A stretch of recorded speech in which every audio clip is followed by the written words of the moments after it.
శుభములు. ఈరోజు మాట్లాడుతున్న అంశం దెయ్యపు తంత్రం, నడిసిరి మంత్రం. దెయ్యపు తంత్రం, నడిసిరి మంత్రం. బస్ దెయ్యపు తంత్రం, నడిసిరి మంత్రం. సిరి అనగా డబ్బు, నడి అనగా మధ్యలో వదిలేసరిపోతుందంటే సమస్యలే. ఏమండి, మనిషి వివరిస్తున్నాం చూడండి. మనిషి, money plus C is equal to మనిషి. మనీ అంటే డబ్బు, సి అంటే ఆమె అనగా స్త్రీ, పోని భార్య. డబ్బు భార్య ఉండి చాలు, దేవుడు అవసరం కాదు. మనిషి. కానీ అక్కడే ఎన్నో ఆలోచన చెప్పాలనుకున్నాడు దేవుడు. నువ్వు అనుకున్న మనిషి పదం వేరు, దేవుడు అనుకుంటున్న మనిషి అర్థం కూడా వేరు.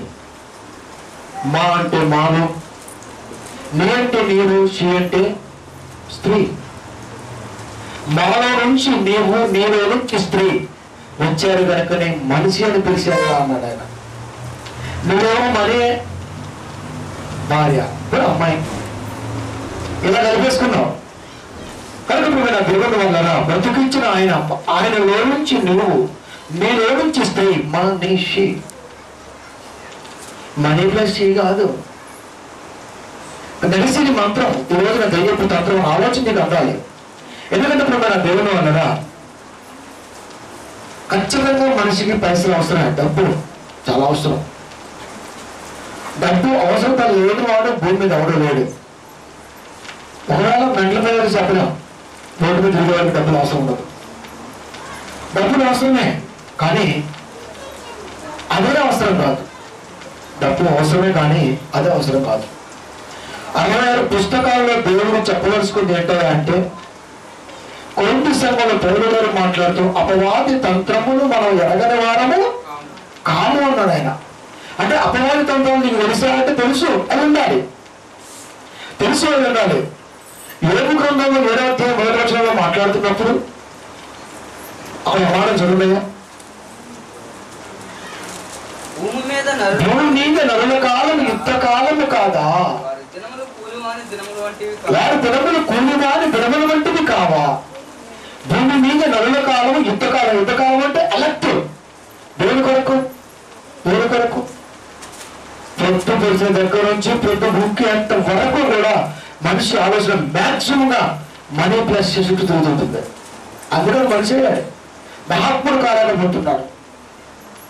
ప్రొద్దు పొడిస్తే ప్రొద్దు కుంగితే మధ్యలో ఉన్నటువంటి యొక్క సమయం ప్రతి మాటలో దాని గురించి ప్రస్తావన ఉంటుంది. కానీ మాలో నుంచి నువ్వు వచ్చావని, నీలో నుంచి షీ వచ్చిందని, నువ్వు మూడు కలిస్తేనే మనిషి అని, ఇది కలిగించింది నేను అని దేవుడు చెప్పాడు. నాతో ముడిపడాలి అని చెప్పాడు ఆయన. అసలు ఆ తలంపే లేకపోతే ఎక్కడే, ఆ తలంపే లేకపోతే, తల్లి గర్భంలోకి నువ్వు రావాలన్న తలంపే లేకపోతే ఈ డబ్బైన పదం ఎక్కడది, ఈ విషయం అనే భావం నీకు ఎక్కడది. కనుక నువ్వు దేవుడు వల్ల మనిషి వచ్చాడు భూమిలోకి. వచ్చిన తర్వాత ఆలోచన మొత్తం అక్కడ పెరుగుతున్నప్పుడు, ఇదిగో ఎప్పుడైతే తన ఆలోచనలో మార్పు రాలేకపోయిందో, చిన్న కుటుంబం ఉండాలని కోరుకున్నాడు, చిత్తమైన కుటుంబం అన్నాడు. కానీ ఉమ్మడి కుటుంబం అన్నాడు, ఉత్తమమైన కుటుంబం అంటున్నాడు. కుటుంబంలో వాడు చిన్నవాడే కానీ, నడుమచ్చ వయస్కుడే కానీ, పెద్దవాడే కానీ, ఆ కుటుంబంలో ఏ ఒక్కడైనా దేవుని ప్రేమను కలిగి ఉండకపోతే యావత్ ఆ కుటుంబం టోటల్గా నరకంలో ఉంటుంది అని నీకు తెలియాలి. చిన్నవాడైనా కలిగి ఉండాలి, పెద్దవాడైనా కలిగి ఉండాలి, నలుగురైనా కలిగి ఉండాలి. ఎవరైనా సరే ఆ కుటుంబంలో ఒక్కరైనా దేవుడి ప్రేమను గుర్తెరగకపోతే ఆ కుటుంబం ఆ కుటుంబం నరకంలోకి వెళ్ళిపోతుంది అని దెయ్యపు తంత్రాలను గుర్తుకుండాలి. బ్రతుకున్నప్పుడు ఎన్ని ప్రసంగాలు చేసినా పెద్దగా పట్టించుకోడు.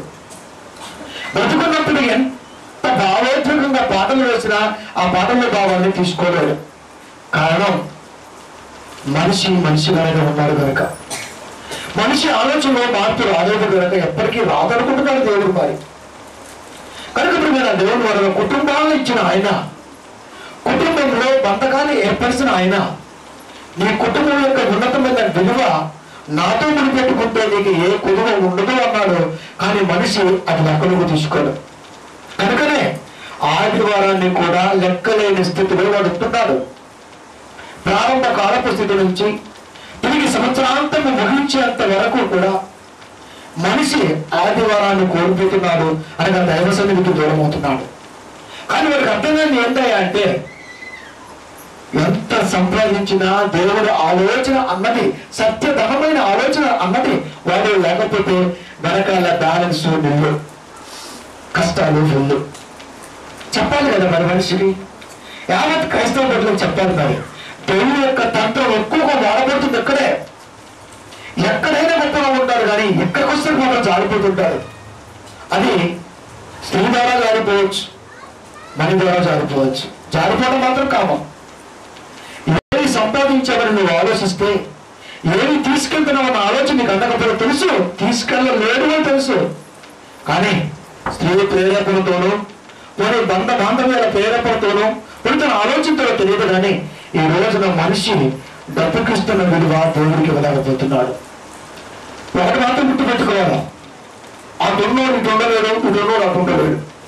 అంటే శని మీద మనసు ఉన్నాడు, దేవుడి మీద మనసు పెట్టలేడు. దేవుడి మీద మనసు కలిగిన వాడు శని వైపు చూడలేడు. రెండు కావాలన్నా అంటే కుదరదు, ఒకటే కావాలి. మరి ఒకటే కావాలి, ఆ ఒక్కటే నీకు అందాలి. అలా అందరూ కనుకనే యావత్ కుటుంబ ప్రసంగాలలో ఈ రోజున మనకిచ్చే ప్రాముఖ్యత అంతా ఎంతో కాదు. ఒక్కసారి మనం ఆలోచిద్దాం. జనవరి 1 ఒక టార్గెట్ పెట్టుకుందాం. ఒక్కసారి ఒక నిర్ణయం తీసుకోవాలి కదా. ఆ నిర్ణయానికి కట్టుబడి నువ్వు ఒక్కసారి సంవత్సరం మొత్తాన్ని తీసుకువెళ్తే నువ్వు ఎంత స్థితిలో ఉంటో ఆలోచించాలి. జనవరి 1 నుంచి డిసెంబర్ 31 వరకు సంవత్సరాంత కాలంలో నీ సంపాదన ఎంత అంటే 31 మాట్లాడతావు. తెల్లారితో ఫస్ట్ పిల్లగాళ్ళ మాటలు కష్టం అంటావు. కారణం ఈ దానివాళ్ళు కోల్పోయేవో నీకు తెలియాలి. ఎన్ని దేవుడి సందేశాలు పంపిస్తాయో నీకు అర్థం అవ్వాలి. మళ్ళా తిరిగి మళ్ళా అదే వాగ్దానం, మళ్ళా ఒక నిర్ణయం తీసుకుంటాం. ఆ నిర్ణయానికి కట్టుబడి హాయిగా ఒక నెల తర్వాత ఏమీ లేదు. ఇలా ఎన్నో ప్రసంగాలు భూములు బ్రతుకున్నప్పుడు మోషే గారు కానీ అబ్రహాం గారు కానీ చేసి చేసి చేసి దైవ ప్రవక్తలు అందరూ చేసి ఈ లోకం నుంచి వెళ్ళిపోతే పట్టించుకోకుండా నా ధనమే పట్టింపు ఉన్నట్టుగా బ్రతికి వాడు ఈ లోకం నుంచి వెళ్ళిపోయిన తర్వాత అక్కడికి వెళ్ళాక ఆయన అని అడిగాడు. ఎవడెవరా నువ్వు అన్నాడు ఆయన. చూడండి సార్, లోకాసు వార్త 16వ అధ్యాయము 24వ వచనము. తండ్రివైన అబ్రహామా అంటుంది క్రైస్తవుడు కాదు. ఈ మాట అంటుంది చర్చిలో ప్రతినిత్యం ఉన్నటువంటి వాడు కాదు. ఈ మాట పలుకుతున్నది దేవుడి ప్రేమ తెలిసిన వాడు కాదు. దేవుడితో సంబంధం కలిగినటువంటి వాడు కాదు. అసలు దైవ సంబంధంగా లేకుండా ధనమే సంబంధముగా పెట్టుకుని లోకములో బ్రతికి వెళ్ళిపోయి ఆ తర్వాత పెడుతున్న వేదన ఉంటుంది అని భూలోకములో తెలుసుకోవాలని రాయించాడు. ఎలా దాన్ని చాలా ఎక్కడ తెలుసుకుంటాం? ఇది నరకోణ సన్నివేశం జరుగుతుంది సమా. వారు పెడుతున్న వేదన అక్కడ ఘోష నీకు రాయించాడంటే నువ్వు నమ్మకం పెట్టారా? నరక యాత్రలో ఒకడు పడుతున్న వేదన భూలోకములు ఉండగానే తెలుసుకోవాలి ఎన్న దేవుడు ఆలోచన. సచివులకులు ఉండగానే నీకు తెలియకపోతే ఆదివారం విలువ రకానికి దగ్గర మిస్ అయితే మిస్సాయి ఎవరికి తెలియాలరా? పునరుత్థానం అంటే మామూలు విషయం కాదు. ఎవరి కొరకు లేచాడు అనుకుంటున్నారు? నీ కొరకు, నా కొరకే. నా కొరకు లేచాడంటే నీ కొరకే లేచాడు. మనం బ్రతుకున్న వరకు నీ కొరకే లేచాడు. నువ్వు దేవుడి కొరకు లేవకపోతే ఎలా లేస్తాడో నీకు తెలియాలి. ఈ రోజున తెలుగు తంత్రము ఎలా క్రైస్తవ సంఘంలో ఉండదో, నడిమంత్రపు సిరి నిన్ను ఎలా వెళ్ళిపోతుందో, ఈ రెండింటి మధ్య ఆలోచన ఎందుకు నువ్వు తీసుకుని వెళ్ళకపోతున్నావు పరిపక్వంగా దేవుడికి నీకు అర్థం కాదు. తండ్రి అబ్రహామా నా యందు కనికరపడి తన వేలి కొనను నేలలో నుంచి నా నాలుకను చల్లార్చుకు లాజరును పట్టుము. లాజరు ఎవరు? నా దగ్గర తిన్నటువంటి వాడు, నా మెతుకులు నాటినటువంటి వాడు, ఒక్కరు నాకుతున్న పురుగులు దెబ్బలు కలిగినటువంటి వాడు. అతడు నీ దగ్గర శుభ్రంగా ఉన్నాడు. ఇప్పుడు పురుగుల్లో వేయను. కానీ నేను యాతన పడుతున్నానప్పా, యాతన పడుతున్నాను. కన్నెత్తి చూస్తే కనబడింది అంటే పాతాల లోకంలో 3 లోకాలు 9 లోకాలు కాదు. అంటే 7 లోకాలు అంతకంటే కాదు, 14 లోకాలు అంతకంటే ఉండవు. మనలో పాట రాశాడు ఏమని? నవలోక గగనాలు పిలిచాయని. తింగరాడు నవలోకాలు ఉన్నాయి, మూడోకాలు ఆయన. ఇది పాట రాయడం కూడా డైరెక్టర్ చేతంతా పాటలు రాశారు, అందుకే బాగా వస్తుంటుంది. నవలోకాలు ఇవి నా దేవుడు వాళ్ళరా. మూడోకాలే, ఒకటి భూలోకం, రెండు పరలోకం, మూడు పాతాళ లోకం. పాతాళ లోకములోనే స్వర్గం నరకం మధ్య అఘాతం. నీ బ్రతుకు ఎక్కడున్నారో తెలియాలి, మన బ్రతుకు ఎక్కడికి ప్రయాణించాలో తెలియాలి. కనుక అలాంటి పాటలు పాడమాకండి. పాడేటప్పుడు జాగ్రత్తగా చూసుకోండి. తెంగురోడు రాసిందా జ్ఞానుడు రాసిందా చూసి పాడండి. స్వరం పాటని పాడమాకండి, కర్మ తప్పదు. కనుక నా దేవుడు వాళ్ళరా ఇప్పుడు అడుగుతున్నాడు, తండ్రి అయిన అబ్రహామా నా యందు కనికరపడి తన వేడుకొను నేలలో ముంచి నా నాలుకను చల్లార్చకు లాజరును పంపును. నేను ఈ అగ్ని జ్వాలలో యాతన పడుచున్నానని కేకలు వేసి చెప్పిండు. అగ్ని జ్వాల అనగానే దేవుడు మండగారు కదండి అంటున్నాడు. అక్కడ మంటలు ఎందుకు పోలంటే అంటే ఏ అన్నాడు. అక్కడ మంటలు ఉండవు సోదరా, అక్కడ మంటలు ఉండవు. ఆ మంట పదం నీకు భూలోకంలో తెలుసు. ఆరని అగ్ని అంటే భూలోకంలో అవి తెలుసు, ఆరంటే ఆదర్శంగా తెలుసు. కనుక తెలిసిన పదాన్ని పరలోకానికి ముడిపెట్టి మాట్లాడటం దేవుని యొక్క పద్ధతి. కనుక ఆయన బాధపడుతున్నాడు, ధనవంతుడు బాధపడుతున్నాడు. అగ్ని జ్వాలలో యాతన పడుచున్నాను. కేవలే చెప్పాడు, ఒక్కసారి నీళ్ళలో ముంచి నీళ్ళలో ఎందుకు ముంచారు చెప్పండి. నేను తలుపు రాయించుక బైబిల్ ముంచడం ఉంది కదా, ఆ పదం ఎందుకు అనేది నీళ్ళలో ఎందుకు ముంచారు? పదపదం అన్నా ముంచడం అన్నా ఒకటే భావం. తలుపుతే డాట్ రావడం, ముంచితే రాలింది. కాదు నువ్వు చూడండి, నీళ్ళలో గ్లాసులో ముంచి ఇలా తీస్తే ఇలా జారి డాట్ పడింది. తడిపే వరకు పడదాం, తడిపితే పడదాం, తడిపితే తడిగా ఉంటుంది. కానీ వాటర్ జారాలంటే ముంచాలి. ఎందుకు? లోకంలో నేను విడిగిపోయాను. ఇప్పుడు గాజులు వేడుకో నీళ్ళు ముంచి నాకు ఒక్క చుక్కేసినా చాలు. అంటే అంత తహతహలాడుతున్నాడు జీవజలం కోసం. మరి భూలోకం ఉన్నప్పుడు బోలను ముందు వెళ్ళాడు. దేవుడు కూడా పంపిస్తాడు, చూపిస్తా పదాన్ని. దేవుడి దగ్గర కూడా మధ్య ఉంది. ఎవరుకుంటున్నారు మీరు మీ దగ్గర తయారు చేసుకోవడం, ఆయన దగ్గర కూడా ఉంది. ఆయన దగ్గర మధ్య ఎంత పవర్గా ఉంటుందో మీకు తెలియాలి. మరి అంటే దేవుడి దగ్గర మధ్య వదులుకుంటున్నారా? ఆయన దగ్గర కూడా ఉంది. ఆ ఏ మధ్య చూడాలి మరి మనం కూడా. కనుక మీరు నా దేవుడి వలన నేలలో నుంచి నా వేలుకొని తన వేలుకొనను ఒక్కసారి నా యొక్క నాలుగు మీద చల్లార్సుకు తప్పు ఉన్నప్పుడు సారీ నువ్వే భూలోకంలో బ్రతికావు కదా. ఎలా బ్రతికావు? నేను ఏదో తప్పు చేశాను, నా సహోదరులు ఉన్నారు కానీ వారు కూడా ఒక్కసారి పంపించి చెప్పిస్తే నమ్ముతారంటే ఇది లోకంలో గొంతు మీద గడుస్తున్నారే వాళ్ళ మాటలు వినమను. రోజు కోల్పోకుండా దేవుడు ఉండమను. చాలు, వెళ్ళిపోయి పంపించే శాశ్వత లేదు. ఆ ఛాన్స్ దేవుడు ఇవ్వలా అన్నాడు. కేవలం ధనం కొరకే నరకానికి వెళ్ళాడు. కేవలం ధనం కొరకే, ధనవంతుడై ఉండబట్టే వెళ్ళగలిగాడు. వారి గురించి కేవలం రాయలా. ధనవంతుడు అంతే, లైఫ్ స్టైల్ బాగుంది. ధనవంతుడు కళ్ళు మూసాడు, వెళ్ళిపోయాడు. ఇప్పుడు ధనవంతుడు నరకానికి వెళ్ళిపోతాడా? ధనం ఉంటే వెళ్ళిపోతాడా? వెళ్ళిపోతాడు. ఎవరు? పాస్టర్ గారైనా పోతాడు. తెలుసా మీకు? ధనం మీద మక్కువ ఉన్న బోధకుడిగా పోతాడు. పాస్టర్ గారు నాకు ఎక్కడ ఉందండి, ఏం చేస్తాడా? సత్య 6 అడుగులు సరిపోద్ది. ఏం చేస్తాడా అని చెప్పేసుకుంటాడు. ఇళ్లలో ఎక్కడ ఉంటే ప్రాబ్లం అవుతుందని అక్కడ ఉన్నాడు. సత్యం రామలింగరాజు 4,000 ఎకరాలు ఒకటే ఫ్లాట్. ఇప్పుడు ఏడన్నాడు? వచ్చాలే జైలు వచ్చి అన్నాడు. ఏమైపోయాడు? కొలాప్స్. ఊరుకుంటాడా? పాల్ ఏమైపోయాడు? తింటానికి తినలేదు. వ్యవసాయ ఒకప్పుడు మన పోతా డైరెక్ట్ అమెరికా అధ్యక్షుడు ప్రయాణించాలన్నా రాజ్యాంగ ప్రకారం ఇంచుమించు 5 గంటలకు సెక్యూరిటీ. కానీ మనోడు ప్రయాణిస్తే సింగిల్. అంత గొప్ప ధన్యత ఈ రోజున ఏమైపోయాడు? నాశనం అయిపోయాడు. ఎవరైనా ఎవరైతే దేవుడి దృష్టిలో ధనాపేక్షలైన ఎవరిదైనా సరే పోవాల్సిందే. దేవుడు ప్రేమిస్తే ధనం ఇవ్వడం నేర్చుకోవడం అంటే భూమి మీద బ్రతుకు ఏ పొదువు లేకుండా చూస్తాడు. అది ఒక్కటి మాత్రం నేర్చుకోవాలి, ధనం ఇవ్వడం. కనుక ఆసక్తి ధనం మీద పెట్టినవాడు, శని మీద మనసు పెట్టినవాడు సర్వనాశనం అయిపోతాడు.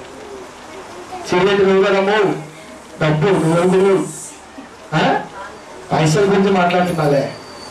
కనుక మన దేవుని వల్లరా ఎవరైనా కానివ్వండి ఒప్పుకోడరా, ఒప్పుకోడు. ఈ అగ్ని జ్వాలలో యాతన పడుతున్నాడు, కేకలు ఒప్పులు కేకలు చెప్పాడు, ఛాన్స్ లేదు. అప్పుడు ఏం చేద్దాం? ఇదిగో ఈ మాట వినండి, ఈ ఆసక్తి లేని వాడు ఖచ్చితంగా వస్తాడు అన్నాడు ఆయన. లూకాసు వార్త 16వ అధ్యాయము 14-15 వచనములు. ధనాపేక్ష గల పరిశీలు, పరిశీలు ఎవరు? శాస్త్రులు, పరిశీలు ఎవరు? బోధకులు, పాస్టర్ గారు. అంటే ధనాపేక్ష, ధనం మీద అపేక్ష కలిగిన వాడు ఎలాగైనా సరే పెట్టుబడి పెడతాం అన్నట్టు. మనం పెట్టుబడి పెడతాం. ఎందుకు పెడతాం? ఎందుకు పెడతాం చెప్పండి? పెట్టుబడి పెడతాం. ఎందుకు పెడతాం? లాభం వస్తుందని పెడతామా, నష్టం వస్తుందని పెడతామా? లాభం కోసం పెడతాం. పాస్టర్ గారు కూడా సంఘాలు పెట్టుబడి పెడతాడు. ఎందుకు తెలుసా? లాభం వస్తుందనే. పైసాకి పైసా అదంతే, ఇంకా అది మారదు. ఇంకా అది నీ వీక్నెస్, అది నీ వీక్నెస్. వాడు కూడా పెట్టుబడి పెడతాడు. కనుక ధనాపేక్ష గల పరిశీలు అనగా శాస్త్రులు, పరిశీలు, బోధక సమూహం ఎవరైతే ఏంటి ఈ మాటలు విని ఎప్పుడైతే డబ్బు గురించి యేసుక్రీస్తు వారు సుదీర్ఘ ప్రసంగాలు చేశారో ఆ మాటలు విని ఆయనను అపహాసించుచుండగా, అపహాసించడం అంటే హేళన చేయటం. ఏమని ఏమని ఏమని హేళన చేస్తున్నారు? అక్కడ హేళన ఉంది. హేళన అంటే ఇప్పుడు రావాలి భావం. ఏమని చూస్తుంటారు? హేళన చేస్తాం అంటే చూటుపోటు మాటలు, పోలిన మాటలు అని ఉంటాం మనం. ఏమని? మా మంచం పైన చెక్కితే తప్ప మేము మనీ ఇవ్వం, మనీ ఇవ్వకపోతే తప్ప నీ కడుపు నిండదు. అలాంటిది డబ్బు గురించి నువ్వు మాట్లాడుతున్నావు అంటే చాలా చాలే అంటే ఆ మాటలు మరి పైన చూద్దాం. 11 నుంచి 13 వరకు, 9 నుంచి 11 వరకు. లూకాసు వార్త 16వ అధ్యాయము 9వ వచనం నుంచి 11వ వచనం వరకు. అన్యాయపు సిరి వలన, అన్యాయపు సిరి వలన మీరు స్నేహితులను సంపాదించుకున్నది. ఎందుకనగా ఆ సిరి మిమ్మల్ని వదిలి పోయినప్పుడు డబ్బునైనా డబ్బును ఖర్చు పెట్టి సంపాదించుకున్న స్నేహితులు మీ కొరకు నిలబడతారు. అన్యాయపు సిరి వలన స్నేహితులు మీకు సంపాదించుకున్నది. ఎందుకనగా ఆ సిరి మిమ్మల్ని వదిలిపోయినప్పుడు వారు సత్యమైన నివాసములలో మిమ్మల్ని, నిత్యమైన నివాసములలో మిమ్మల్ని చేర్చుకుని మీతో చెప్పుచున్నాను. మిక్కిలి కొంచెములో నమ్మకంగా ఉండేవాడు ఎక్కువలోనూ నమ్మకంగా ఉంటాడు. మిక్కిలి కొంచెములో అన్యాయంగా ఉండేవాడు ఎక్కువలోనూ అన్యాయంగా ఉంటాడు. కాబట్టి మీరు అన్యాయపు సిరి విషయములో నమ్మకముగా ఉండని ఎడల సత్యమైన ధనమును ఎవరిని వశము చేయుదురు? అంటే అన్యాయపు సిరిలో మీరు నమ్మకంగా లేకపోతే అది అన్యాయం చేస్తుంది అన్న మాట నువ్వు నమ్మకంగా కలిగి ఉండకపోతే సత్యమైన ధనం, సత్యమైన ధనం మీ వశం ఎవరు చేస్తారు? వాక్యాన్ని ఎవరు చేస్తారు? ఇవన్నీ మాట్లాడుకుంటూ వస్తున్నాడు. డబ్బు గురించి మాట్లాడుకుంటూ వస్తున్నప్పుడు ధనాపేక్షలైనటువంటి బోధకులు ఈ రోజున కానీ నేను ఒకసారి ప్రసంగం చేశానండి. ఎక్కడంటే వ్యాపార ప్రాంతంలో నాకు ఇంటిమేషన్ ఇచ్చారు చర్చ ఓపెనింగ్కి. వెళ్ళి మాట్లాడుతున్నాను. ఆ పాస్టర్ వాక్యం చెప్పాను, సువార్త is not business, it is a burden అని పదం వాడాను. వెంటనే ఇంకొక ఆయన చేశాడు పాపం, ఆ పాస్టర్ గారి మామ, ఆ పాస్టర్ గారి మామ సువార్త అన్నది డబ్బు కొరకే మాట్లాడాడండి. వచ్చాడంటే బయటికి సువార్త మీద డబ్బు కొరకే. ఎందుకు మనం ఇన్సూరెన్స్ చేస్తాం అని ఇన్సూరెన్స్ పాలసీని పెట్టి చేశాడు. ఇప్పుడు ఇన్సూరెన్స్ ఎందుకు చేస్తాం? అలా గడిపారంటే డబ్బు సువార్త కావాలి కనుక మా ఊరు ఇలాగే చేస్తాడు అన్నాడు. ఈ రోజు ఒక ఫోన్ చేయడం వాళ్ళ దగ్గరికి పోవడం ఇప్పుడు నా దేవుని వాళ్ళరా కనుక ఆయన మాట్లాడుతున్నాడు. యేసుక్రీస్తు శిలువ నుంచి మాట్లాడుతూ, ఎందుకంటే ఎవరికి ఎవరైనా బోధిస్తున్న వాళ్ళకి ఎప్పుడైతే ధనాపేక్ష ఉండదో ఇది తొలగించాలి. బోధించే వాళ్ళ ఉంటే ఇంకెవరేం చేయలేరు. సంఘంలో పిల్లల ఉంటే తీసేయచ్చు, కానీ పాస్టర్ గారు ఉంటే ఇంకేం చేస్తాం? పాస్టర్ గారి మీద డబ్బు మీద ప్రేమ ఉంటే ఇంకెవరేం బాగు చేస్తారు? సంఘంలో పిల్లలు ఉంటే తీసేయచ్చు. కనుక ధనాపేక్షమైన పరిశీలు ఈ మాటలన్నీ విని ఆయనను అపహాసించుండగా 15వ వచనం, ఆయన మీరు మనుషుల ఎదుట నీతిమంతులని అనిపించుకుంటున్నారు, కానీ దేవుడు మీ హృదయములను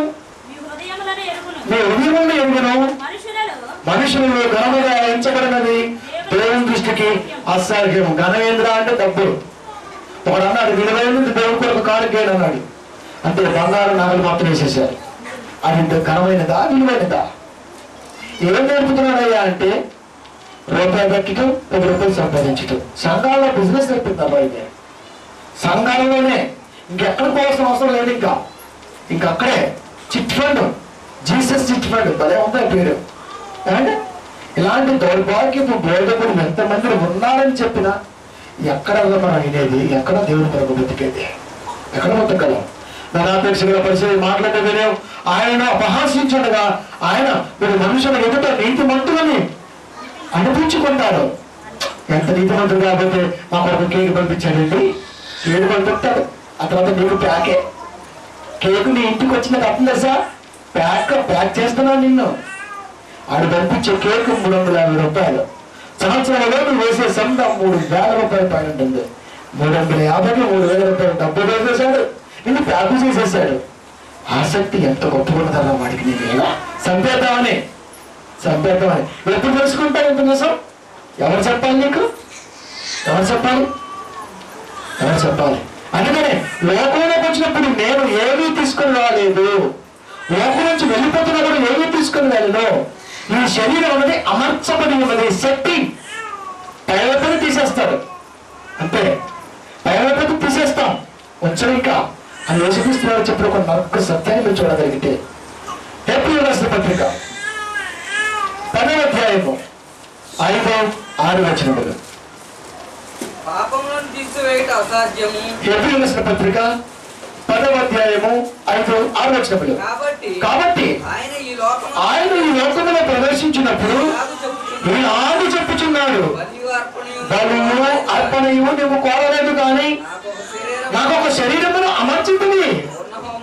అంటే బలువు అర్పణ అంటే అర్పించటం. బలి అనేది చేయం సంఘాల్లో మనం, కానీ అర్పిస్తాం. ఏమర్పిస్తున్నావు? నువ్వు వాడుకునే అర్పిస్తే కుదరదు కదా, అర్పణ అంటే శరీర సజీవ యాగముగా శరీర అవయవాలు అర్పణ జరగాలి. అది అర్పణ. సమర్పణ మనకు పాపం సమర్పణ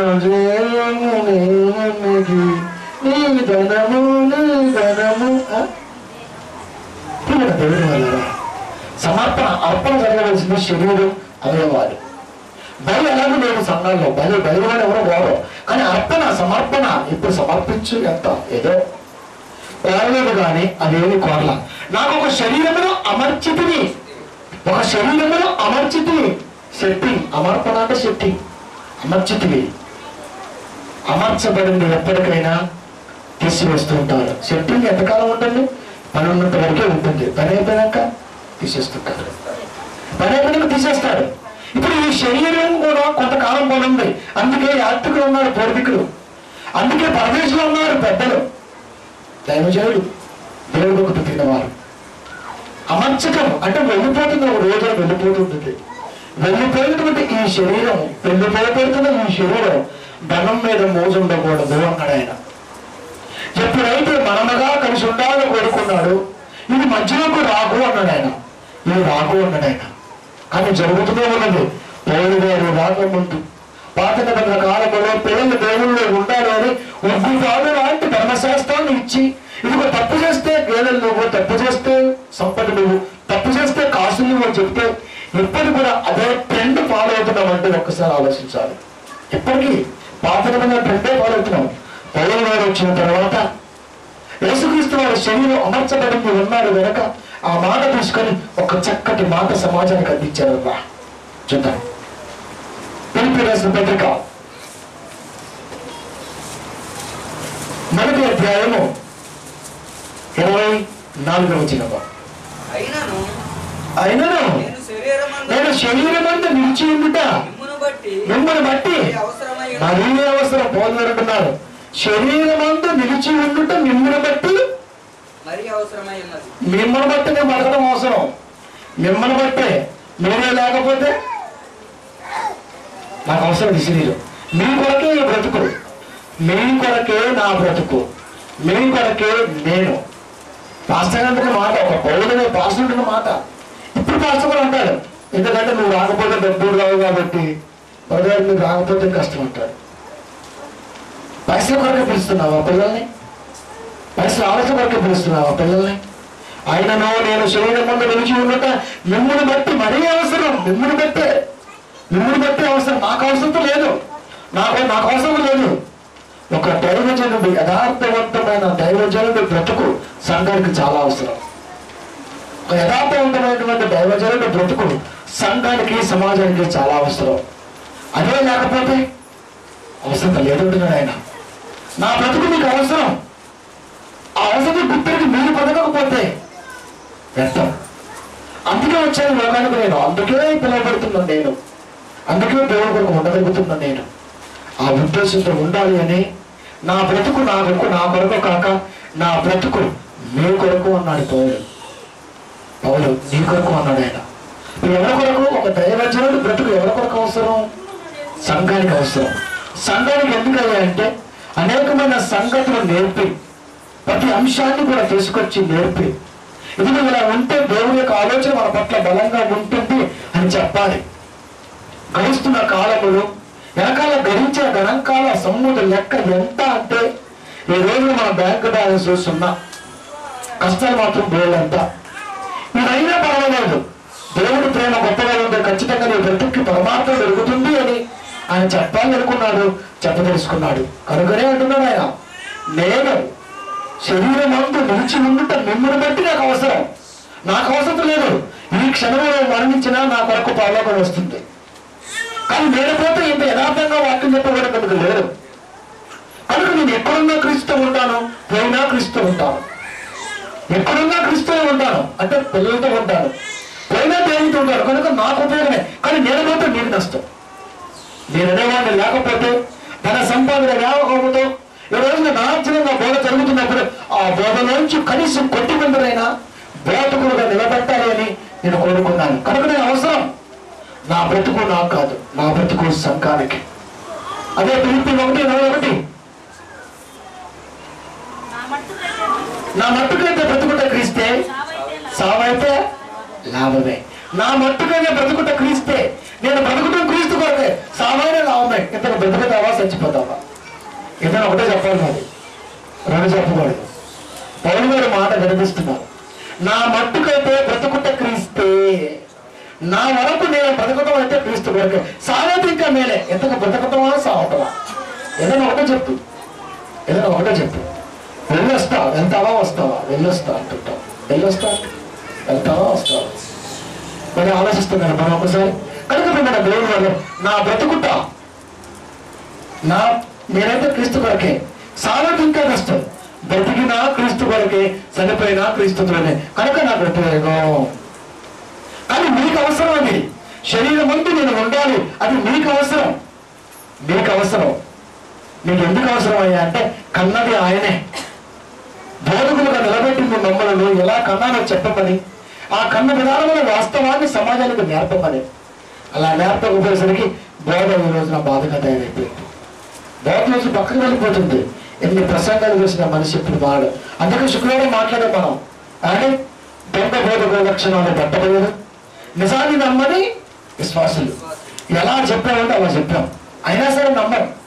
ఎందుకు నమ్మమని అంటే నమ్మకం అన్నది మనలో ముందు లేదు కనుక. నమ్మకం అన్నది లేదు. సంవత్సరం మొదలుకొని అయిపోయేంత వరకు మన ఆలోచన మొత్తం వ్యర్థం వ్యర్థం వ్యర్థం. ఇన్ని నిజాలు తెలిసిన దేవుడు ఎందుకు నమ్మలేని స్థితి. చివరికి మన దేవుడు వల్లరా పౌలు లాంటి గొప్ప బోధకుడు లోకానికి వచ్చి ఆనాటి శాస్త్రీయ పరిశీలన ఎన్నో సంగతులు చెప్పినా వాడే నమ్మక. ఈరోజు ఎవరికి సంచలనం చెబుతున్నా మనము నమ్మక. ఎలా ఎలా? అందుకంటే ఆయన నేను శరీరం ముందు నిలిచి ఉండటం మిమ్మల్ని బట్టి మరీ అవసరం, మరీ అవసరం.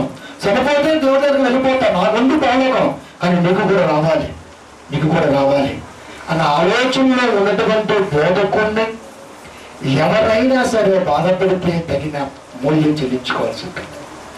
పాస్టర్ గారు అంటే యథార్థవంతంగా పౌలు బ్రతికిన బ్రతుకులో యథార్థత మిస్ అయ్యేసరికి చాలా మంది ఫీల్ అయిపోయారు. అనేక మంది నరకానికి వెళ్ళిపోయారు. పౌలు డిసైడ్ చేశాడు, బతికున్నప్పుడే పౌలు గారు డిసైడ్ చేశాడు, ఇది ఖచ్చితంగా సంకర్ జాతి, ఇది ఖచ్చితంగా కంచెర గాడిద వాస్తవం. డిసైడ్ ఇలా డిసైడ్ చేసే హక్కు దేవుడు మనకే ఇచ్చాడు బైబిల్లో. కనుక సంఘం ఎప్పుడు కూడా యథార్థవంతంగా కాస్తున్న బోధకుడిని బాధపడితే వాడి జీవితంలో పర్యవసానం చెల్లించుకోవాల్సి ఉంటుంది. హెబ్రీయులకు రాసిన పత్రిక 11వ అధ్యాయము 17వ వచనము. హెబ్రీయులకు రాసిన పత్రిక 11వ అధ్యాయము 17వ వచనము. 17 మీ పైన నాయకులుగా ఉన్నవారు లెక్క అప్పచెప్పవలసి ఉన్నది కనుక మీ ఆత్మను కాచును. మీ పైన నాయకులుగా ఉన్నవారు అంటే బోధకుడు, ధనాపేక్ష కలిగిన బోధకుడు కాదు, ఏ ఆపేక్ష లేనటువంటి వాడు బోధకులుగా ఉన్నారు. లెక్క అప్పచెప్పవలసి ఉన్నది. సంవత్సరమును దయాకిరీటముగా ఇచ్చేవాడు, సంవత్సరం దయాకిరీట దేహం ఇచ్చేవాడు. ఈ సంవత్సరానికి 12 నెలలని 52 వారాలని 52 వారాలు ఎన్ని రోజులు అటెండ్ అయ్యావో, ఎంత వాక్యం విన్నావో, ఎంత మార్చుకున్నావో, ఎంత మలుచుకున్నావో, ఇవన్నీ లెక్క అప్పచెప్పాలి. రిపోర్టర్ పాస్టర్ అంటే రిపోర్టర్. ఈయన ఇవ్వాలి, ఈయన ఇస్తేనే ఆయన తీసుకుంటాడు. ఇలా ఆ బాధ్యత మన మీదే ఉన్నది కనుక అప్పుడప్పుడు ఆడిటర్ వస్తాడు, స్కూల్లో మాస్టర్ ఉంటాడు, అన్ని రకాల సబ్జెక్టులు మాస్టర్ ఉంటాడు. కానీ ఎవరికి సంబంధమైన వాడు ఉంటాడు. ఎవరైనా చెప్పండి, స్కూల్లో లెక్కల మాస్టర్ ఉంటాడు, అన్ని మాస్టర్లు ఉంటారు. కానీ ఎవరికి సంబంధమైన ఒక మాస్టర్ ఉంటాడు. ఆయన ఎవరు చెప్పండి? చదువుకుని వచ్చాం మరి, ఎన్ని పెరిగానే వాడే.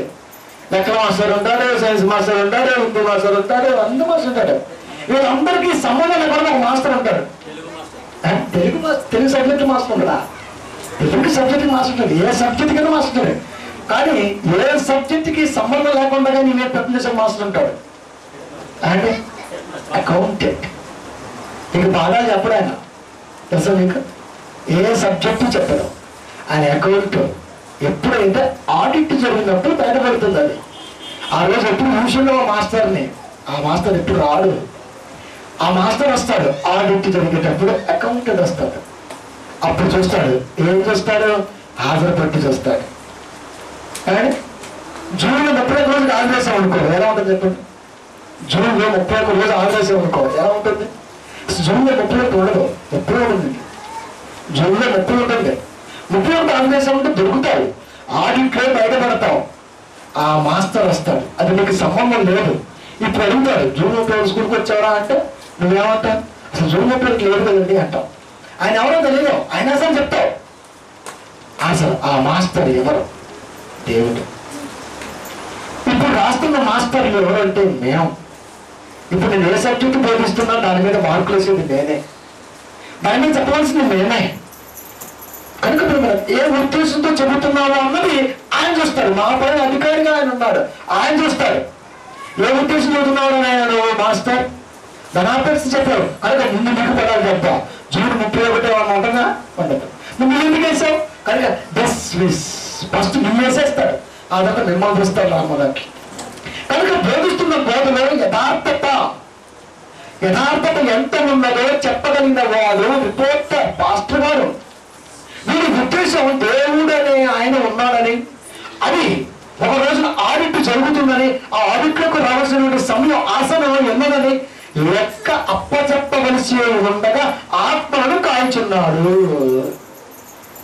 ఆత్మలు కాస్తున్నాం, మీ సంపాదన కాయటల్లా. సంపాదన ఎవరిని అడగకూడదు. మనం ఎంత సంపాదించాడు నెల ఏమైనా అడిగామంటే ఎవరిని అడగమనం. బాగున్నామయ్యా అంటాం. ఎందుకు? నెల రోజుల్లో మేము బాగున్నామా అంటే ఒక రోజు మిస్ అయ్యా గుర్తు పెట్టుకుని అర్థం. అక్కడ ఒక ఆదివారం మిస్ అయ్యావు కదా అని చెప్పక ఇలా చెప్తావు. ఎందుకంటే ఆ ధనాన్ని నువ్వు కోల్పోకూడదు సుమా. ఆదివారం వచ్చే సత్య సంబంధమైన ధనాన్ని ఎవరు మోసం చేస్తారని కదా దేవుడు లోక సువార్తలో. ఆ ధనాన్ని నువ్వు కోల్పోకూడదు. ఆ ధనాన్ని కోల్పోకుండా ఉండాలి అంటే ఈ ధనంలో ఉన్నటువంటి విలువ నీకు తెలిసి ఉండాలి. కనుక మీ పైన అధికారులుగా ఉన్నవారు లెక్క అప్పచెప్పవలసిన వారే ఉన్నారు కనుక మీ ఆత్మలు కావుచున్నారు. వారు దుఃఖముతో మీ ఆత్మలను కాస్తే మీకు ఇంకా సమస్యలు సవ్వాలనే దేవత కాస్త ప్రపంచాన్ని చెప్తున్నాం. సవ్వాలుడు యొక్క ప్రశ్నకి ప్రశ్న. ఇంకా ఆత్మ ధనాపేక్ష లేకుండా పరిశుద్ధాత్మ శక్తి ప్రేరణతో ప్రతి బిడ్డ పరలోకానికి సంబంధించిన ప్రతి మాట నేర్చుకోవాలి తాపత్రయపడుతూ తగతగలాడేవాడు నీ గురించి కన్నీటి చుక్క కాలిస్తే సంవత్సరం నీకు మెరిగేది ఏంటో తెలుసా? అప్పు. ఏదికా నిష్ప్రయోజనం అయినా నిష్ప్రయోజనం. ఒకసారి మనం ఏం చేస్తామంటే పని చేయకుండా లెక్కేసుకుంటాం, నెలకు నాకు ఎంత అంటాం, నెలకు వచ్చేసరికి ఏముండదా, ఎంత ఉంటుంది ఎంత ఉండదు. అప్పుడప్పుడు అంటుంటే పిల్లగాలతో నేను ఇంట్లో కూడా చెప్తుంటాను, నేను హైదరాబాద్తో వచ్చింది 50 రూపాయలతోనే. ఈ రోజు నేను మైక్ పెట్టుకున్న కాస్ట్ ఇంచుమించుగా 3,500 ఏమంటే సహోదరుడు ఇచ్చారు జీవన్ బ్రదర్. చాలా ఈ పెళ్లి 75 రూపాయలు, 75 రూపీస్ ఈ పెళ్లి కాస్ట్. అంటే నేను తెచ్చిన దానికంటే 20 రూపాయలు ఎక్కువ ఉంది. ఇంకేం కావాలి నాకు, ఇంకేం కావాలి? అందుకని ఎక్కడ కూడా మనీ పర్పస్గా మాట్లాడి ఇంట్లో కూడా అసలు ఆ ప్రస్తావన రానియను పిల్లల్లో కూడా. ఎందుకో తెలుసా? మనమే కరెక్ట్గా లేకపోతే మంది కరెక్ట్గా ఉండరా, దేవుడి పిల్లలు కరెక్ట్గా ఉండరు. కనుక మనీ పర్పస్ ఇప్పుడు తీసుకురావడం లెక్క తీసుకోవడం, ఏమీ తీసుకురాని నేను ఏదో తీసుకెళ్ళిన ఆలోచన దేవుడు నేర్పాడు. కనుక అది సత్యమైన ధనము మీ వసూలు ఎలా చేయాలి అనుక్షణం తాపత్రయపడుతుంటారు తప్ప మరే ఉద్దేశం కాదు. ఎప్పటికీ కూడా ఉండదు. అదే తహతహ, అదే ఆలోచన, అదే కాల్చున్నాడు కనుక చదవడు నీకు నిష్ప్రయోజనము కనుక దుఃఖముతో కాక ఆనందముతో చేయనట్లు వారి మాట విని వారికి లోబడండి. వారి మాట వినండి. నీ పట్ల పాస్టర్ గారు దుఃఖపడకూడదు. ఆత్మను కాస్తున్న దైవజనుడు ఎవరి పట్ల దుఃఖపడితే వారి బ్రతుకులు మిగిలేది చివరికి శూన్యం. నీ ఏ బ్రతుకు తిరిగేసుకున్నా అలాగే ఉంటుంది. సంవత్సరాంతకు నీ బ్రతుకులో మిగిలింది 0 కాదా? అవునా? మనకు మనమే పరీక్షించుకోవాలి. కనుక సత్య సంబంధమైన ఆలోచన కలిగి ఏ ఆపేక్షలు లేకుండా, ధనాపేక్ష అసలుగా లేకుండా ఎప్పుడైతే నీ ఆత్మలు కాస్తున్నాడో 52 వారాల్లో వారం నీ బ్రతుకులు మిస్ అవ్వకూడదు. మిస్ అయితే దేవుని యొక్క ఆలోచన మిస్ అయ్యేలాగా తీసుకొస్తుంది. ఆ తర్వాత సంచకరువే వాదిక సంచకరువే. కనుక ప్రియమైన దేవుని వల్ల ఒక ఆరోగ్యాన్ని కోల్పోతే, మనిషి ఆరోగ్యాన్ని కోల్పోతే బాగా కష్టపడి పనిచేస్తున్నారు. మనం కష్టపడి ఆరోగ్యం కరెక్ట్గా ఉంటేనే కష్టపడి పని చేయగలం. ఆరోగ్యం లేకపోతే ఆరోగ్యం వెళ్ళలేదు, కష్టం లేదు, పని లేదు, ఏమీ లేదు. ఆరోగ్యం ఇచ్చింది ఎవరు? డాక్టర్ గారు ఇచ్చారా? ఎవరు ఇచ్చారు? దేవుడు ఇచ్చాడు. మరి దేవుడు ఇచ్చినప్పుడు దేవుడి దగ్గరికి ఆరోగ్యాన్ని ఎందుకు తీసుకురావాలా? ఆరోగ్యం రోగాలు ఎందుకు తీసుకొస్తున్నా? రోగాలు తీసుకొస్తున్నా ఎక్కువగా బలహీనం ఎందుకంటే తెలుసా? వాక్యం లేకపోవడం బలహీనం. మనం రోగాలు ఎందుకు అనుకుంటారు? రోగం ఎక్కువ ఎందుకు వస్తునుకుంటున్నారు? వాక్యం తొలగిపోతే జ్వరపీడుగు తగ్గుతురు. జ్వరం అంటే జబ్బు, జ్వరం అంటే ఈ జ్వరం కాదు. వాక్యము వెళ్ళిపోతే జ్వరపీడుగు తగ్గుతురు. వాక్యము నీరు లేకపోతే రోగం ఉన్నట్టే. వాక్యం అంటే రోగం అంటే. ఇప్పుడు దేవుడు మంచి ఆరోగ్యంగా శరీరాన్ని ఇచ్చి తన శరీరంలో నిలబెట్టుకుంటూ నడిపిస్తుంటే ఈ శరీరాన్ని, ఈ యవన ఆలోచనలను నువ్వు లోకానికి పంచి పెడుతున్నావంటే అక్కడ ఉన్నది ఏంటో నీకు అర్థం అవ్వాలి. ఏంటో అర్థం అవ్వాలి. రోగాలు ఎందుకు ఉంటుందా? ఇంటికే వస్తాయి. మ్యాక్సిమంగా వాక్యం లేకపోతే వచ్చే ప్రమాదం అది. కనుక సంపూర్ణ ఆరోగ్యాన్ని దేవుణ్ణి ఎంతకాలం నిలబెట్టావు, ఇవన్నీ లెక్క అప్పచెప్పాల్సిన బాధ్యత మా మీద ఉంది. ఇప్పుడు మేము రిపోర్ట్ తప్పు రాస్తామా? తప్పు రాయి. పక్షపాతం చూపుతావా? అసలు చూపం. ఆసక్తి ఉన్న వాళ్ళని ఇంకా పైకి లేపడానికి ట్రై చేస్తుంటాం. ఆసక్తి లేని వాళ్ళని కలిగిస్తే వరకు ఆలోచిస్తాం. ఇది ఒక దైవజన్య లక్షణం. అందుకనే దైవపు తంత్రం ఇలా ఉంటుంది అని మీకు చెప్పాలి. ఎక్కువగా నడిసిన మంత్రం అంతే.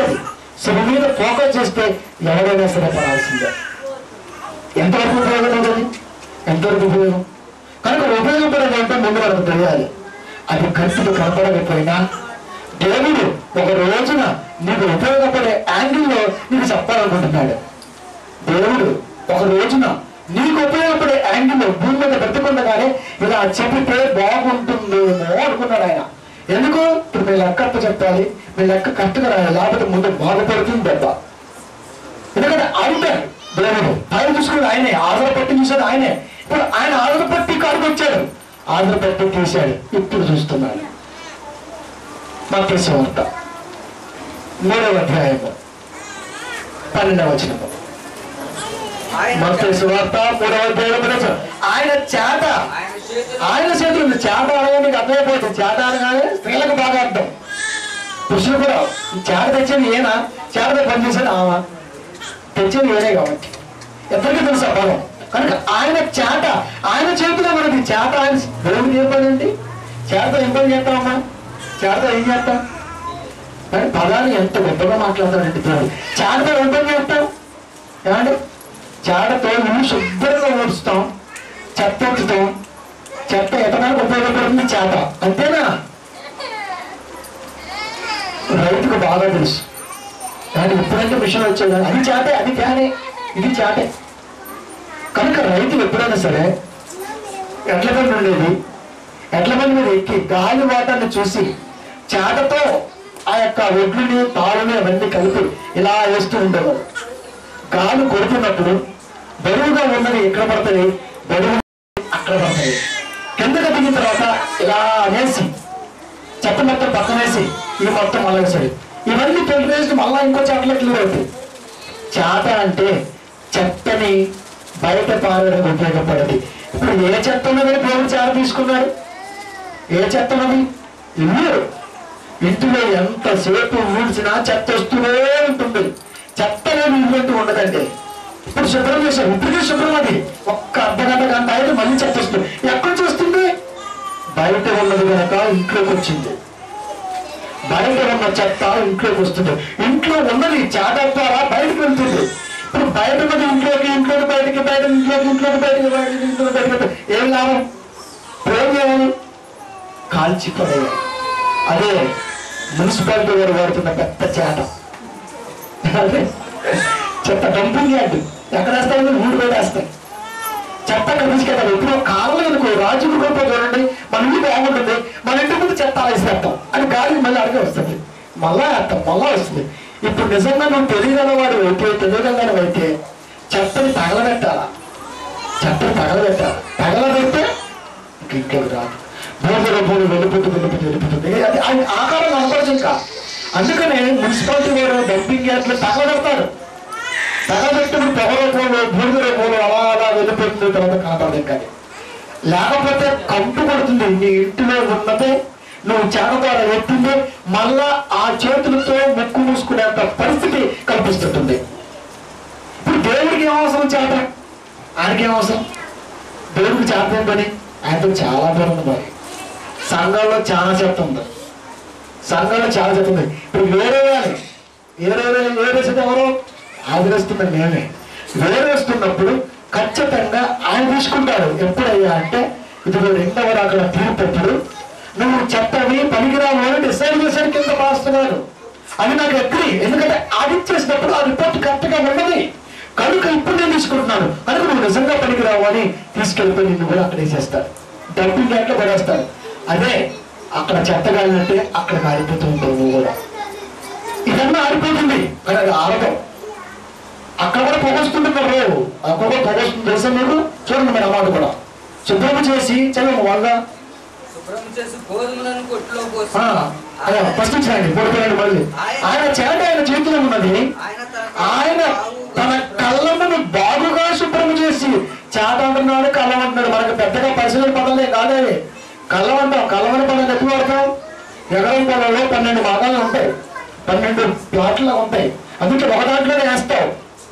పంట పండిందంటే ఒక చోట పేరుస్తావు, ఒక చోట గూడేస్తావు. ఇప్పుడు ఆ గూడులో మళ్ళా అక్కడే కొత్త వరకు ఇవన్నీ చేస్తావు, ఆ తర్వాత తీసేస్తావు.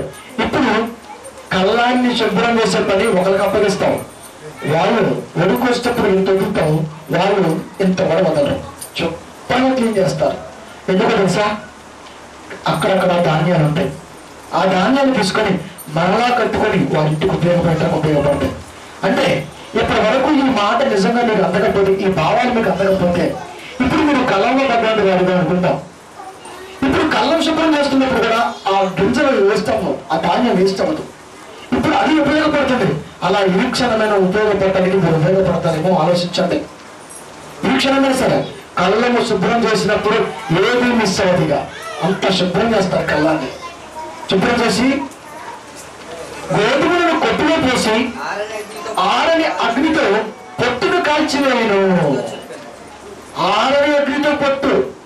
ఇక్కడ ఆరే అగ్ని చెత్త, ఆరని అగ్నితో పట్టు. ఇప్పుడు పొగే పొగ, మామూలు పొగ, దైవ పొగ, మొత్త పొగ కాదు, అది దైవ పొగ.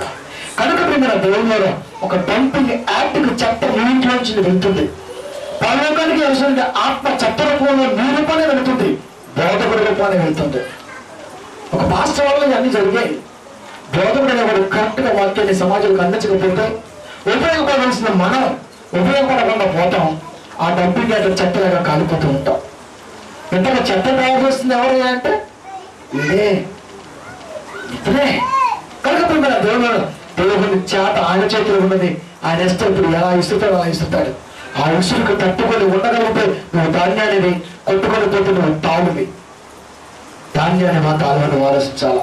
ఎందుకంటే తెలుసా, మామూలుగా ఇసురడం ఒక రేంజ్ విసురుతాడు. అప్పుడప్పుడు తుఫాను వస్తున్నప్పుడు బయటికి వెళ్దాం, ఇక్కడ కొట్టుకొని పోతాం. గాలి కూడా బస్సులు కొట్టుకొని పోతాయి, చెట్లు కొట్టుకొని పోతాయి, గోళ్ళు కొట్టుకొని పోతూ ఉంటాయి. ఆ స్థితి భయంకర స్థితి. ఆగాలే భయంకరం అయితే మరి దైవ చేతిలో ఉన్నటువంటి చేతలో వచ్చే గాలి ఇంకెంత భయంకరం. అది మామూలు విషయం అనుకుంటున్నారా? చూడండి, హెబ్రీయులకు రాసిన పత్రిక 10వ అధ్యాయము 31వ వచనము. హెబ్రీ 10:31. జీవము గల దేవుని చేతిలో పడుట భయంకరం. దేవుని చేతిలో చేతకి ఇస్తే గాలి ఉంది. గాలి అంటే లేపేస్తే, కాల్చేస్తే. ఇలాంటి ఆలోచన పెట్టాడు దేవుడు మనకి. కనుక మన దేవుని వల్లరా ఆయన ఆలోచనలకు నువ్వు రావాలి. దేవుని చేతిలో చాట, అది తీసి వచ్చే గాలి, అది కొట్టుకుపోయే తత్వం. ఏదో నేర్చుకున్నాం ఈ రోజున మనం. ఏదో నేర్పుతున్నావు వీడు. ఏం నేర్పుతాడు? ధనం అంటున్నావు, పైపచ్చి ధనం గురించి పాట పడతావు. గోలంతా నా వద్దునైనా నీ ధనము అని పాడుతావు. అక్కడే ఉంటుంది వాసం. వాళ్ళ పనికి పోతే 500 విషయం.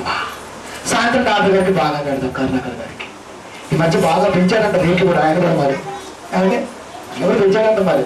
ఇంతకుముందు చేయబడిపోతే 30, ఇప్పుడు ఎంత 50. ఇంతకుముందు సెలవులు పెడితే 300, ఇప్పుడు 520 పెంచాడు. మరి ఏం చేస్తాం? పెంచేటట్టుగా మనం ఏం ఇచ్చాం అవకాశం అంటే. ఎందుకు? చచ్చి మానేత్రం, రోగం తెచ్చుకుంటాం, డబ్బులు తీసుకుని అడ్డెట్టేస్తున్నాం. ఆదివారం సంపాదించినప్పుడు ఆడబెడుతున్నావు, వారానికి నీ దగ్గర ఉన్న పిల్లలకు నువ్వు పెట్టే ఖర్చు ఎంత? ఇప్పుడు నీ కుటుంబానికి నువ్వు పెట్టే హాస్పిటల్ ఖర్చు ఎంత? నువ్వు ఆలోచిస్తే శూన్యం మిగులుతుందరా, శూన్యం మిగులుతుంది. కనుక మన దేవుని చేతలో ఉన్న, దేవుని చేతిలో ఉన్న చేతలోంచి వచ్చే గాలికి నువ్వు కొట్టుకొని పోతావు. శారదీసిన దేవుడే. శారదీసిన ఎవరు అనుకుంటున్నారు? దేవుడు శారదీశాడు. ఎక్కడో గాలి కొట్టుకొని పోతున్నావు, దేవుడు తీసుకొచ్చి తన మందిరం నింపుకున్నాడు. ఇప్పుడు దేవుడికి కృతజ్ఞతగా బ్రతికుండాలా వద్దా? ఉండాలి. ఉండకపోతే ఆదరేసేవాడు కన్నీటి చుక్క కాలిస్తే మిగిలిన శూన్యపు బ్రతికే మిగిలేదు అంతే. ఇక ఎందుకంటే అంత గొప్ప ఆలోచన దేవుడి రోజు మన కొరకు పెట్టాడు. నేర్పాలి, ప్రతిదీ కూడా నేర్చుకోవాలి. నేర్చుకున్న వాడు ఉపయోగపడాలి. ఉపయోగపడకుండా పోతే మిగిలేది కష్టం. ప్రకటన గ్రంథము 14వ అధ్యాయము 10-11 వచనములు. ప్రకటన గ్రంథము 14వ అధ్యాయము 10-11 వచనములు.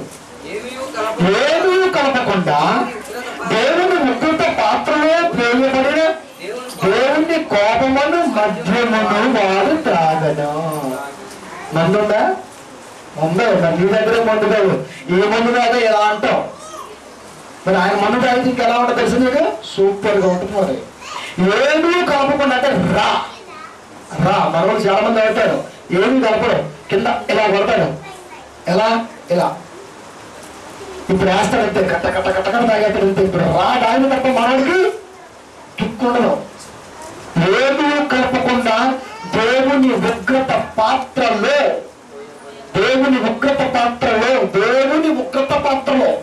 ఉగ్రత పాత్రనే భరించలేదు. ఏమీ కలపకుండా అంటే కష్టం. ఏమీ కలపకుండా రా దేవుని ఉగ్రత పాత్రలో పోయబడిన దేవుని కోపమనే మద్యమును వాడు త్రాగును. దేవుని కోపమనే మద్యాన్ని నువ్వు తాగితే, ఈ మద్యం తాగితే గర్రం తిరుగుతావు. ఇంకో రావని చెప్పింది గర్రమ్మ. నువ్వు వాడు తిరిగినా తిరగకుండా ఇంకా తిప్పింది భార్య. ఎప్పుడా ఒక రావణ్ చూసాను నేను. ఏమంటే కలిపేసి తేలిక పెట్టింది. ఇప్పుడు ఏమన్నాడు?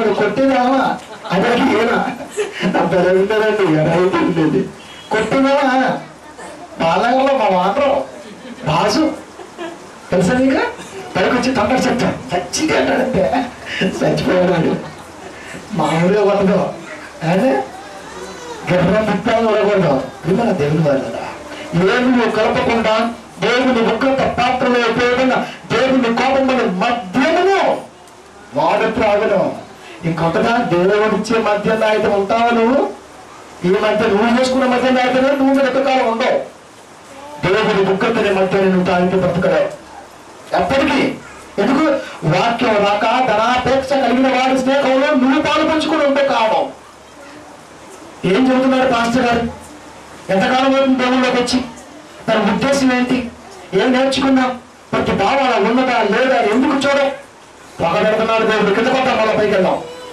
తాగును పరిశుద్ధ దూతల ఎదుటను గొర్రెపిల్ల ఎదుటను అగ్ని గంధకముల చేత వాడు బాధింపబడును గంధకాన్ని కాలిస్తే పొగ వస్తుంది తెలుసా నీకు గంధకాన్ని కాలిస్తే ఎక్కువగా పొగ వస్తుంది వాళ్ళ స్మెల్ వస్తుంది ఆ స్మెల్లో శవ స్మెల్ కూడా వస్తుంది గంధపు చెట్లతో కాల్చుతాడు మన వాళ్ళు చూడండి బాగా డబ్బున్నోడు గంధపు చెట్లతో కాల్చలో పెడతాడు అది ఈ గంధం కానీ ఆ గంధంలో కాల్స్తే బెలవదు స్మెల్ బాధింపబడు వాడు బాధ సంబంధమైన పొగ యుగములు వేసును కొట్టలు గోధుమలు పోచి కాల్స్తే గంధం పొగ ఎలా ఉంటుందంటున్నాడు ఆయన బాధాకరమైన సందర్భం ఎలా ఉంటుంటే యుగాలు ఉంటుందంట పొగ అంటే అగ్ని ఆరద పురుగు మండేగా మంట మామూలు మంట కాదా మంట కనుక భూమికోళ్ళు బ్రతుకున్నప్పుడే ఛాన్స్ ఇస్తున్నాడు దేవుడు బ్రతుకున్నప్పుడే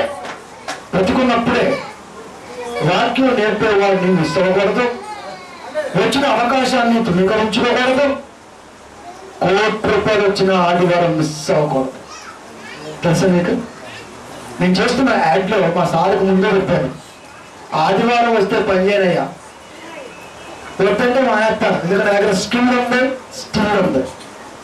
నా దగ్గర స్కిల్ ఉంది మరి ఎవరే మనమే డిమాండ్ చేయాలి కంపెనీ అందరూ మా చంద్రబాబు నాయుడు గారి కంపెనీ ఆంధ్ర రాష్ట్ర సీఎం ఆదివారం పని చేయను వద్దంటే మానేస్తాను దండం గట్ట చేయను ఆయన అన్నారు ఆదివారం ఒక్క మూడు ఫోన్ చేయడం తెలుసా మీకు ఎందుకు తెలుసా అధికారి వాడైతే సర్వాధికారి నా దేవుడు ఆయన దేవుడికి తలంచకపోతే ఆఫ్టర్ నుంచి 500 కోసం తలంచాలా తలపించాలా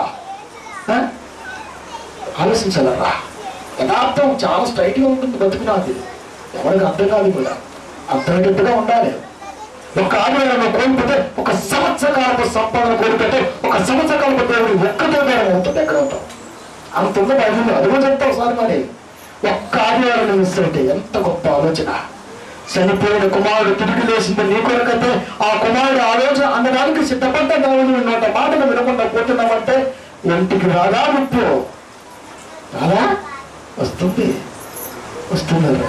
అదే అంటున్నాడు ఆయన దేవుని కోపముల మధ్యలో వాడు త్రాగును దూతల ఎదుటను గొర్రెపిల్ల ఎదుటను అంటే దూతల సమ్మూహం యేసుక్రీస్తు వారు అగ్ని గంధకముల చేత వాడు బాధింపబడును ఏ దూతలతో నా పిల్లవాడు పూలకు నా కొరకు బ్రతుకుతాడు బ్రతికిస్తాడు ఆలోచించబడినాడే వాడు పనికి రాకుండా అదే దూతలు కాల్పులతో చూస్తున్నది అదే దేవుని కుమారుడు యేసుక్రీస్తు వారు కాల్పులతో చూస్తున్నాడు అంటే కాలం ఎగరేస్తే చూడాలనుకున్నాడు పూర్వకులు వారు సృష్టి యావత్తు ప్రకృతి కూడా దేవుని పిల్లల ప్రత్యక్షత కొరకు ఎదురు చూస్తుంది కానీ ప్రత్యక్షత అనేది అంత పరోక్షతనే కృతజ్ఞత లేదు బ్రతుకుల మానవాళి సంరక్షణ వాడు దేవుడు లైఫ్ స్టైల్ ఇచ్చిన వాడు దేవుడు మాట నేర్పిన వాడు దేవుడు మనల్ని ఇచ్చిన వాడు దేవుడు కృతజ్ఞత మనిషికి కోపం కదా దేవుడికి వస్తుందా ఇవన్నీ నిజాలు చెప్తున్నా నేను కన్ను మూసిన మరక్షణ నీకు కలవరింపకపోను కలవరి దెబ్బ పడుతుంది సోదరా కలవరించకపోవు జాగ్రత్త కీర్తన 139 అధ్యాయము మొదటి వచనము కీర్తన గ్రంథము 139 అధ్యాయము మొదటి వచనము యెహోవా నీవు నన్ను పరిశోధించి తెలుసుకుని ఉన్నావు ఈ మాట క్రైస్తవ సంఘాలలో బోధకుడితో సహా సంఘస్థులు కూడా అనాలి ఈ మాట ఎవరన్నాడండి? ఎవరనాలి ఈ మాట? ఎవరనాలి? యెహోవా నీవు నన్ను పరిశోధించి తెలుసుకుని ఉన్నావు. యెహోవా తెలుసుకుని ఉంటే ఎలా ఎదుకుంటా తెలియ తక్కువగా, ఎలా ఎదుకుంటా తెంగరవాళ్ళగా చర్చ ఎందుకు మానేస్తాం? దేవుడికి ఎందుకు దూరం అవుతాం? సంపాదన వైపు ఎందుకు పరుగులు పెడతాం? ఎందుకు పెడతాం? వాడేమో నువ్వు ఎన్నుకుంటున్నాడు, నువ్వేమో ఎవరిని పట్టుకుంటున్నావు. ఇప్పుడు ఒకటే కామన్, ఒకటే ఆలోచన. యెహోవా నీవు నన్ను పరిశోధించి తెలుసుకుని ఉన్నాడు. దేవుడు తెలుసుకుని ఉన్నాడని నీకు నమ్మకం ఉన్నదా నీ మీద? నీకు నన్ను దేవుడు తెలుసుకుని నువ్వు అనుకోగలవా? దేవుడు నువ్వు ఉన్నాడని నువ్వు చెప్పుకోగలవా? మాటకు బాగా చెప్పుకుంటాం, దేవుడు అండి అంటాడంతే. దేవుడు అండి ఎంత ఎంత చాలా సింపుల్గా మాట్లాడతాం. కలెక్టర్ అవడం ఏమన్నాడు అంటే సరిపోయిందా? కలెక్టర్ అవడం ఏమన్నా సరిపోయిందా? కలెక్టర్ అవ్వాలంటే డిగ్రీ పాస్ అవ్వాలి. ఫస్ట్ ఆఫ్ ఆల్గా ఇంటర్మీడియట్ ఎంటర్ అయినప్పుడే నువ్వు అప్లికేషన్ పెట్టుకోవాలా. 5 సంవత్సరాలు, 2 ఇంటారు, 3 డిగ్రీ పాస్ అవ్వాలి. ఇప్పుడు డిగ్రీ పాస్ అయితే తప్ప ఐఏఎస్కి వెళ్ళవు. ఐఏఎస్ అయిపోతే కుదరదు. అప్పుడే ఇంకా బోర్డు అంత ఉంటుంది. ఒక డిస్ట్రిక్ట్ వ్యవహారం తెలియాలా, ఒక సోల్ సిస్టమ్ తెలియాలా, ఒక గ్రామ పద్ధతి తెలియాలా. అంటే అంత తెలియకపోతే ఎలా? దాన్ని నాలెడ్జ్, జనరల్ నాలెడ్జ్, దాంట్లో వృత్తితో సంపాదించాలా. ఇవన్నీ అవ్వాలా. కలెక్టర్ ఏముంది అన్నా అంటే ఏముందంటే ఏముంది? దేవుడు తెలుసుకున్నాడు, తెలుసుకోబోతాడంటే దాని అర్థం ఎలా ఉండాలరా? నిజంగా తెలుసుకున్నాడా? ఒకవేళ నిజంగా దేవుడిని తెలుసుకుంటే దేవుడిని ఎంత దగ్గరగా ఉంటావు, అంత దగ్గరగా ఉంటావు. దూరం అవుతున్నావు అంటే తెలుసుకోవాలా, నువ్వు తెలుసుకోలేకపోయా. అంటే యెహోవా నువ్వు నన్ను పరిశోధించి తెలుసుకుని ఉన్నావు. నిజంగా దేవుడు మనల్ని పరిశోధించి తెలుసుకుని ఉంటే ఈ పాటికి బైబిల్ని గమనించి ఉండేవాళ్ళం, ఎవరి దగ్గర మోసపోయేవాళ్ళమే కాదు. మోసం జరుగుతుంది ఈ రోజున వాక్యంలో. సంపాదన కొరకు వాడు, అన్ని సంసార జీవితంలో మనం సంపాదన వాడు కావాలి, సంసార జీవితం మనం కావాలి, కావాలిగా డబ్బు కావాలి, అర్జెంట్ పని కావాలి, ఆదివారం కూడా పక్కకి పెట్టిపోవాలి. నీ వల్ల దైవజనుడికి కూడా లాభం అవసరం లేదు. కానీ ఆత్మ ప్రజెంట్గా నువ్వు లేకపోతే పడే బాధ అంత ఇంత కాదు. అది మనకే డేంజర్, అది నీకు నాకే డేంజర్. అలాంటి డేంజర్ పరిస్థితులు నువ్వు రాకూడదు అంటే అపరాధి వాడుతున్న తంత్రాల్లో ఇదొకటి. సిరి మనీ, అపరాధి తంత్రం, అప్పుడు తెలియపు తంత్రం, నడిసిరి మంత్రం. అప్పుడే ఉంటున్నాం మధ్యలో వస్తుంది, చాలా మందికి డబ్బు మధ్యలో పోతుంది అని అనుకున్నాం.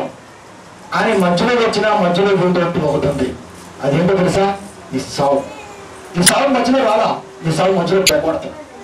నీ సావు మధ్యలో రాలేదు సుమా, నీ సావు మధ్యలో పోకూడదు. నీ సావు తల్లి గర్భంలో పుట్టక ముందు నిర్ణయించుకున్నాడు ఎప్పుడు సావాలో. మధ్యలో ఎందుకు పోతున్నాయి అంటే ఇదే 50 రోజులు